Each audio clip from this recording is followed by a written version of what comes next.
500 টাকার জায়গায় 1000 টাকা দিলে ওয়াজের বা মোনাজাতের ভাষা পরিবর্তন হয়ে যায়, এদের কথার কোনো উত্তর আমি দিতে চাই না। এদেরকে আমার এত বেশি করুণা হয়। এদের কথার 500 টাকা 1000 টাকা যারা মানুষের ঘরে খায়া লিল্লা খায়া যারা কথাগুলো শুনুন দর্শক, এই পাগল দাম্ভিকের কথাগুলো আপনারা একটু মনোযোগ সহকারে শুনুন। মনে করি না। তবে আমি একটা কথা বলি, এরা হইলো মোল্লা মুন্সি। মোল্লাতন্ত্র কিন্তু ইসলাম নয়।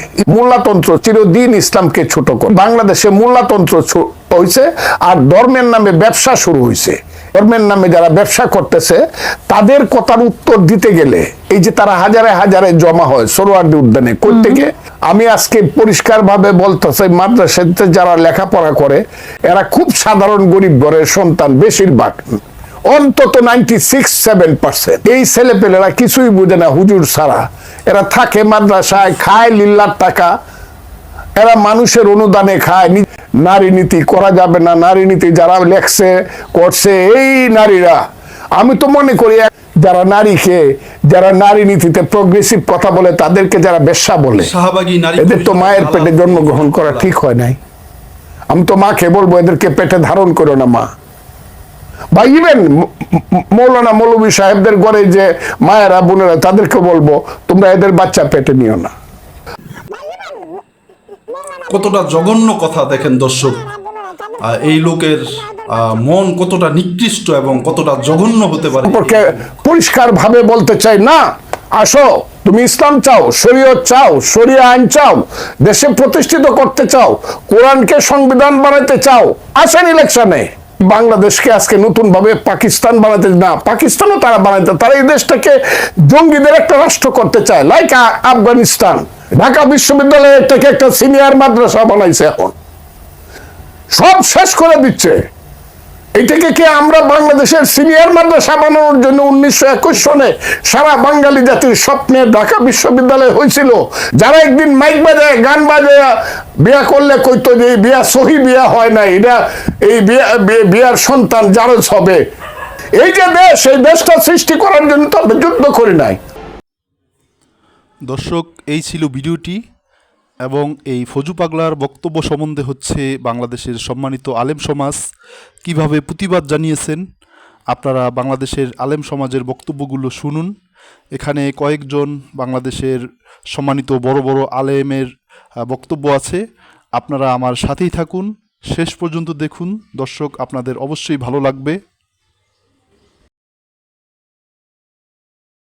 বাংলাদেশের কিশোরগঞ্জের একজন নেতা, পুরান নেতা, বুড়া নেতা, এই অসভ্য বেয়াদব প্রকাশ্যে সারা পৃথিবীকে সামনে রেখে ওলামায়ে কেরামকে তুচ্ছ তাচ্ছিল্য এবং ব্যঙ্গ বিদ্রুপ করেছে। আজীব হবে। সে বলছে আমরা 500 টাকার মৌলবী, আমরা 1000 টাকার নাকি মৌলবী। আমগরে 500 টাকা দিলে আমরা ওয়াজ বদলায় ফেলি, আমরা ফতুয়া বদলায় ফেলি। নারীদেরকে বলছে তোমরা এই মোল্লাদের সন্তান পেটে ধারণ করবা না। এত বড় জঘন্য বেয়াদব বাংলাদেশে আরেকটা কেমনে জন্ম নিয়া এই ফ্যাসিস্ট পরবর্তী 5ই আগস্ট যেই সময় জালেম পলায় গেল, এরপরে এই জালেম কেমনে থাকলো এটা আশ্চর্য লাগতেছে। এত বড় জঘন্য বেয়াদব কথাই বলেছেন। সে একেবারে সে বলতেছে মোল্লাদের ইসলামের মধ্যে কোনো মোল্লাতন্ত্র নাই। ইসলাম এক জিনিস, মোল্লাতন্ত্র আরেক জিনিস। মানে আমরা মোল্লারা হইলাম এক জিনিস, ইসলাম আরেক জিনিস। তুই কি কইলি পাগল, কি কইলি তুই? হ্যাঁ কি বললা? এটা কথা হইল? এই জন্য ওলামায়ে কেরাম এটার তীব্র প্রতিবাদ করেছে। এমন জঘন্য বেয়াদব সাথে সাথে যেই দল লালন করে তাদের ভবিষ্যৎ খুব ভালো হবে না, ভবিষ্যৎ ভালো হবে না। এই নাফরমান ওলামা বিদ্বেষী, আলেম বিদ্বেষী, সে নিজেকেও ডুবাবে, তার দলটাকেও ডুবাবে শেষ পর্যন্ত। ঠিক, একেবারে ঠিক কথা। ওই বেয়াদব সে নাকি নেতা।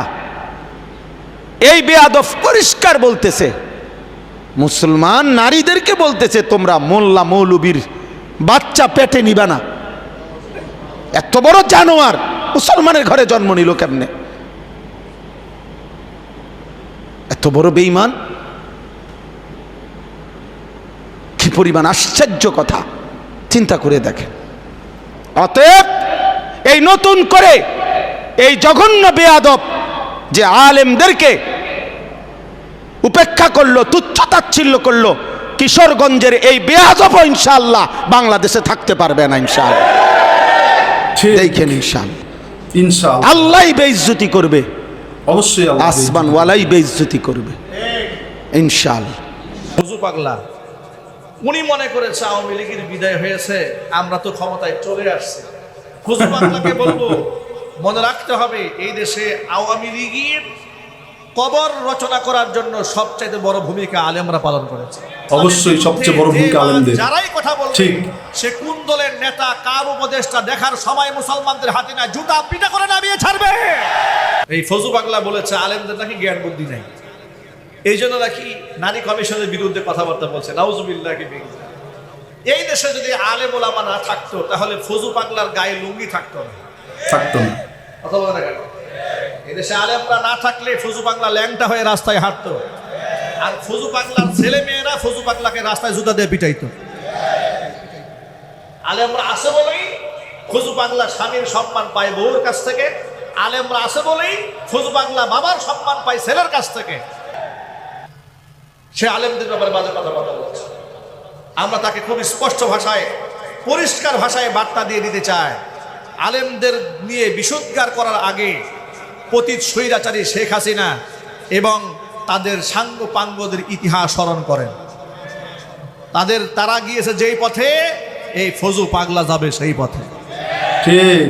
ইতিমধ্যে হেফাজুল ইসলাম তার ব্যাপারে বিবৃতি দিয়েছে, তাকে সতর্ক থাকতে বলেছে। তিনি যদি সামনের দিক থেকে সতর্ক না হন তাহলে তার বিরুদ্ধেও এদেশের উলামায়ে কেরাম ব্যবস্থা গ্রহণ করতে বাধ্য হবে ইনশাআল্লাহ। আজকে দেখেছি ইনশাআল্লাহ। এক খবিশ, আমরা বলবো এটা খবিশ। আমরা বিএনপির যারা ঊর্ধ্বতন আছেন, নেতা নেতৃত্বে যারা আছেন, তাদেরকে বলবো এই পাগল সামলান, এই পাগল সামলান। ফজলুর রহমান না কি নাম, এই পাগল ফজু পাগলা আলেমদেরকে নিয়ে এমন কটূক্তি করেছে, আমি তাকে সতর্ক করছি, সাবধান হয়ে যান, জবান সামলান। এদেশের মানুষ আলেমদেরকে আজও ভালোবাসে। ঠিক। আপনার মতো 2-4 জন ফজলুর রহমান এই মানুষের প্রতিবাদের মুখে এই দেশের টিকার মতো শক্তি আপনাদের নাই, এটাই বাস্তবতা। খবরদার জবান সামলান, নাইলে জিপ কিন্তু টেনে ছেড়ে দেওয়া হবে, ছেড়ে ফেলা হবে। আলেমদেরকে নিয়ে যারা কটূক্তি করে, আমরা নাকি 500 টাকা আমাদের সিদ্ধান্ত চেঞ্জ করে ফেলি। আরে শত শত মানুষ সাপ্লাই রক্ত দিয়েছে, একজন মানুষের দাম কি 500 টাকার চেয়ে কম তোমার কাছে? আমরা দ্বীনের জন্য রক্ত দিতে পারি, এটা 1000 বার প্রমাণ করেছি। আমরা দ্বীনের জন্য জেল খাটতে পারি, 1000 বার প্রমাণ করেছি। আমরা দ্বীনের জন্য কোরবানি দিতে পারি, সন্তানকে, আপনজনকে, সব কিছুকে কোরবানি দিতে পারি। আর তুমি বলো 500 টাকায় নাকি মৌলবীরা সিদ্ধান্ত পাল্টায়? হাস্যকর দর্শক, একেবারে হাস্যকর কথাবার্তা। পল্টি বাজরাই পারে, এইরকম নেককার আলেমদের পক্ষে এটা সম্ভব না। তোমরা তো কয়দিন আমেরিকারে টিপো, কয়দিন ভারতে চাটো। ক্ষমতায় আসার জন্য যাকে চাটা দরকার তাকেই চাটো। এই পাগলদেরকে সামলাইতে না পারলে আমি বলবো বিএনপির অবস্থাও ওই ফ্যাসিস্টদের মতো হবে, যারা এদেশ থেকে কোন রকমে পালাতে পারে। অতীতের যারা, তারা তো কাপড় চোপড় নিয়ে পালাতে পারছে। তোমাদেরকে সতর্ক করি, যদি দ্বীনকে আক্রান্ত করো, দ্বীনকে টার্গেট করো, ইমানদারদেরকে টার্গেট করো, আলেম ওলামাকে টার্গেট করো, খোদার কসম খায়া বলি তোমার মতন ফজলুর রহমানরা কাপড় নিয়েও পালাতে পারবে না। ঠিক, অবশ্যই ঠিক। সাবধান দর্শক, আপনারা দেখলেন ভিডিওটি।